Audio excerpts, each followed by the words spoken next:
आज के वीडियो में हम देखने वाले हैं RFLP के बारे में। टेक्निक कैसे की जाती है, इसके एडवांटेजेस क्या है, डिसएडवांटेजेस क्या है, एप्लीकेशन क्या है, ये सारी चीजें आज के वीडियो में हम देखने वाले हैं। So guys, welcome back to my channel Bansal biology. आइए देखते हैं RFLP के बारे में।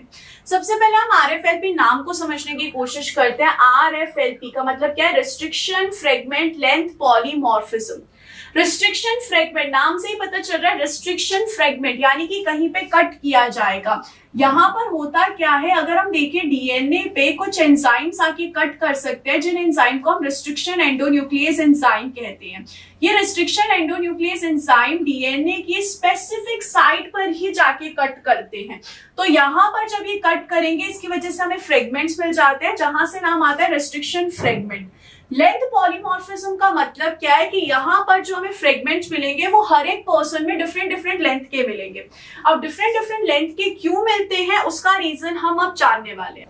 तो अगर हम यहाँ पे देखें, जैसे कि मैंने यहाँ पे लिया एक पर्सन 1 लिया और पर्सन 2 लिया। उस पर्सन में आप देख सकते हो, मैं यहाँ पर एक स्पेसिफिक रिस्ट्रिक्शन एंडोन्यूक्लियस से जब इस पर्सन के डीएनए को कट करवा रही थी, तो मैंने यहाँ पे देखा कि जो पर्सन 1 था उसमें उसके लिए 3 साइट प्रेजेंट थी। इस एंजाइम के लिए कितनी साइट्स है? 3 साइट प्रेजेंट है। ये एंजाइम स्पेसिफिक जगह पे जाके कट करेगा। लेकिन पर्सन 2 में उसके लिए सिर्फ और सिर्फ 2 ही साइट थी। इसकी एक साइट यहाँ से गायब है। अब ये यहाँ से गायब क्यों है, इसका क्या रीजन हो सकता है? तो इसका रीजन हो सकता है कि भाई यहाँ पर क्या हो गया होगा, म्यूटेशन हो चुका होगा, जिसकी वजह से जो सीक्वेंस है, जो सीक्वेंस कोई एंजाइम पहचानता है, वो वैसा नहीं रहा।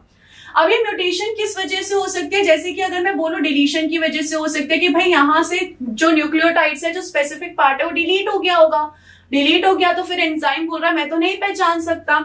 या फिर यहाँ पे क्या हो चुका होगा, इंसर्शन हो चुका होगा। इंसर्शन का मतलब कि कुछ सीक्वेंस यहाँ पे ऐड हो गए होंगे। अगर सीक्वेंस ऐड हो जाएंगे तो भी यहाँ पर ये जो एंजाइम है नहीं पहचान पाएगा। या फिर यहाँ पर क्या हो गया होगा, ट्रांसलोकेशन हो गया होगा कि यहाँ पर ये जो स्पेसिफिक सीक्वेंस था वो यहाँ से किसी और क्रोमोसोम के पास ट्रांसलोकेट हो गया। इनमें से कोई भी रीजन हो सकता है जिसकी वजह से अब ये सेकेंड साइट तो नहीं रही।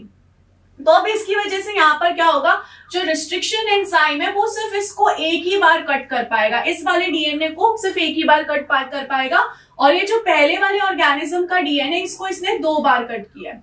तो अगर हम यहाँ पे देखें, इसमें डिफरेंट काइंड ऑफ फ्रेगमेंट्स मिल रहे हैं और इसमें डिफरेंट काइंड ऑफ फ्रेगमेंट्स मिल रहे हैं। तो इस चीज को हम बोलते हैं लेंथ पॉलीमॉर्फिज्म। ऐसी एक और कंडीशन भी हो सकती है VNTR में। VNTR का मतलब क्या होता है? Variable number tandem repeats. Variable number tandem repeats का मतलब क्या है? अगर हम यहाँ पर देखें, हमारे में कुछ सीक्वेंस होते हैं जो बार बार रिपीट होते हैं। समझो मेरे में वो 3 बार रिपीट हो रहे हैं, आप में वो 5 बार रिपीट हो रहे होंगे, आपके किसी फ्रेंड में वो 8 बार रिपीट हो रहे हैं। तो ये क्या होते हैं? ये वेरिएबल नंबर टेंडम रिपीट्स हैं, जो अलग अलग नंबर्स में रिपीट होते रहते हैं हम ऑर्गेनिज्म में। अब मैंने यहाँ पर भी एग्जाम्पल लिया है 2 ऑर्गेनिज्म का, फर्स्ट और सेकेंड। फर्स्ट वाले में समझो 4 बार रिपीट हो रहे हैं और सेकेंड वाले में 2 बार रिपीट हो रहे हैं। फर्स्ट वाले में 4 बार रिपीट हो रहे हैं, तो जो स्पेसिफिक एंडोन्यूक्लियस की साइट है उन्होंने दूर कर दी। तो जब यहाँ पर रेस्ट्रिक्शन एंडोन्यूक्लियस आके कट करेगा तो यहाँ पे जो फ्रेगमेंट मिलेगा वो बड़ा मिलेगा। सिमिलरली सेकेंड वाले में ये साइट इतनी दूर नहीं है, तो यहाँ पर जो फ्रेगमेंट मिलेगा वो हमें छोटा मिलेगा। वंस अगेन हमें लेंथ पॉलीमॉर्फिज्म मिल गया, डिफरेंट लेंथ के यहाँ पे हमें मिल गए फ्रेगमेंट।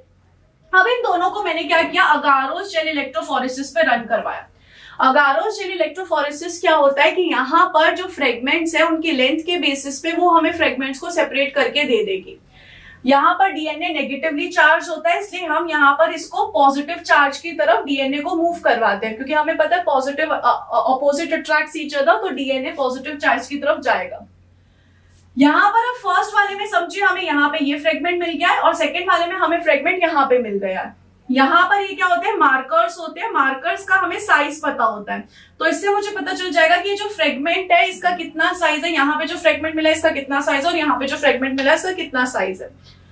अब मैं यहाँ पर क्या करूंगी, अब मैं यहाँ से चलाऊंगी सॉदर्न ब्लॉटिंग। सॉदर्न ब्लॉटिंग में क्या करती हूँ, पेपर लेती हूँ और इसका पूरा कॉपी बना लेती हूँ मैं उस पेपर पे। इस पेपर पे अब मैं क्या करने वाली हूँ, इस पेपर पे अब मैं यूज करने वाली हूँ प्रोब का। प्रोब क्या होता है? प्रोब ऐसा डीएनए सीक्वेंस होता है जिसके बारे में हमें पता होता है, डीएनए है उसका सीक्वेंस हमें अच्छे से पता होता है। तो ये प्रोब क्या करेगा, हमारे इस डीएनए पे स्पेसिफिक सीक्वेंस पे जाके बाइंड हो जाएगा। एक्चुअली मैंने ये जो प्रोब है वो खुद से डिजाइन नहीं की है। मैंने यहाँ पर इन सीक्वेंस को देख के ये प्रोब क्या करती हूँ, मैं डिजाइन करती हूँ। अब ये जो प्रोब होते हैं इसको मैं यूज क्यों करती हूँ, ये रेडियो लेबल होते हैं। रेडियो लेबल होंगे तो मैं यहाँ पे इनको ऑटो रेडियोग्राफी में देख सकती हूँ। तो ये प्रोब जो है एक स्पेसिफिक साइट पे जाके क्या कर जाएंगे, बाइंड कर जाएंगे, और फिर हम यहाँ पे इनको ऑटो रेडियोग्राफी में इन बैंड्स को हम देख सकते हैं, उनकी एनालिसिस फर्दर कर सकते हैं। तो ये हो गया RFLP चलता कैसे। अब RFLP के यहाँ पर एप्लीकेशंस क्या क्या होते हैं। RFLP को हम यहाँ पर डिजीज के लिए देख सकते हैं कि एक फैमिली में डिजीज है तो उसकी स्टडी को हम देख सकते हैं।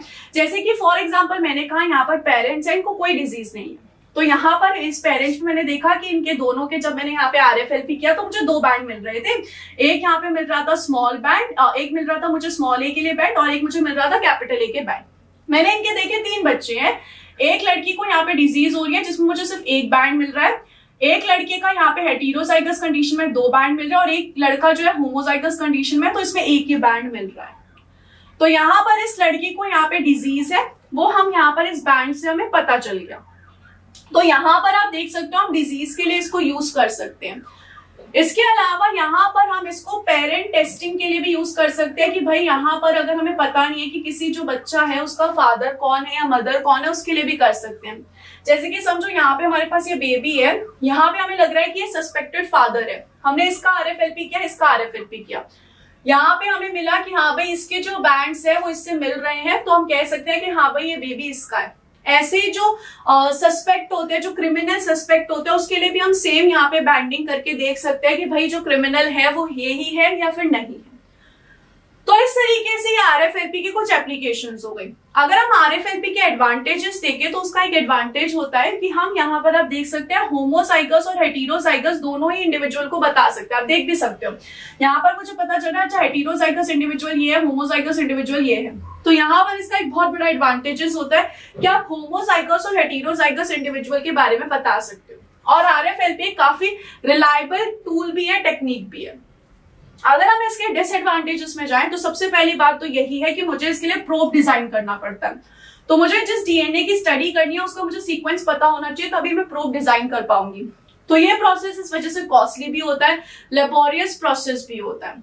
तो और इसके लिए मुझे यहाँ पे बहुत सारा DNA कंटेंट चाहिए, तभी मैं RFLP को अच्छे से चला पाऊंगी।